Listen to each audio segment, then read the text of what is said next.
when You that liked happened first wrestling. time. Yeah, still do. Dude, you know that fake, right?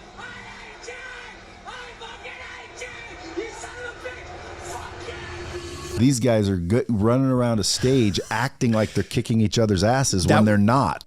I have been hooked on pro wrestling for as long as I can remember. I follow every feud, every twist, every surprise minute by minute. And yeah, people still ask me, why wrestling? Isn't it all fake? Firstly, pro wrestling is not the wrestling you might have seen at the Olympics, where wrestlers try and pin each other to the mat.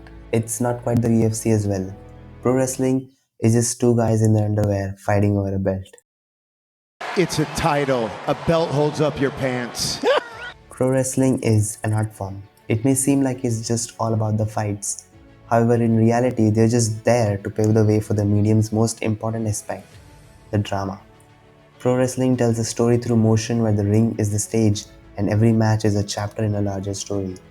It tells a story that engages the audience and makes them feel emotionally invested in the characters and their conflicts. With that said, wrestling is a form of fiction. Everything from the punches and slams to the kicks, throws, and even the storylines is scripted. But calling it fake is a bit unfair. After all, we don't call Game of Thrones or Stranger Things fake, we call them fictional. Kayfabe is the term widely used in pro wrestling which refers to the web of illusion, the unwritten rule that the story being told is always real. When a wrestler stays in character outside the ring, or when rivalries continue on social media, that's kayfabe in action. And when that illusion is broken, it pulls the curtain back on the magic, or as they say, breaking kayfabe. I'm breaking the fourth wall. There are a number of championship belts in the industry, the Intercontinental, United States, Tag Team, and World Championship, just to name a few. These belts aren't just for show, they're a big deal. Holding one means you made it to the top, earning respect, recognition, and bragging rights.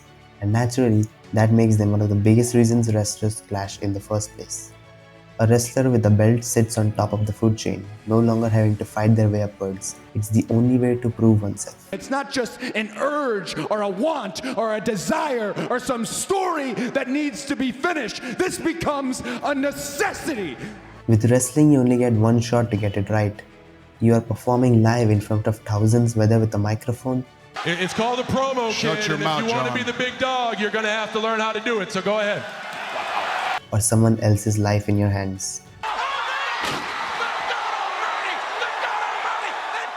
In wrestling, the good guys are called the babyfaces, No matter what happens, no matter what's going on around you, just remember, we're the good guys. and the bad guys are known as heels. Villains or heels play a huge role in the stories. After all, every hero needs someone to go up against. But how do you make a real person feel like a huge, unstoppable threat? How do you get millions of people to boo you? It all comes down to stage presence. The way you walk, talk, your attitude, your outfit, even the moves you use in the ring. Everything helps build that character. Stop this! Damn it, stop it! In the end, pro wrestling is more than just physicality. It's a carefully crafted narrative, a blend of athleticism and theater that keeps fans hooked week after week. It's about larger-than-life characters, emotional arcs, I need my older brother. and the timeless battle between heroes and villains. Whether it's the thrill of a title match or the shock of a betrayal, Wait a minute! Where the fuel, you son of a bitch! every moment in wrestling is designed to make you feel something, and that's what makes it special.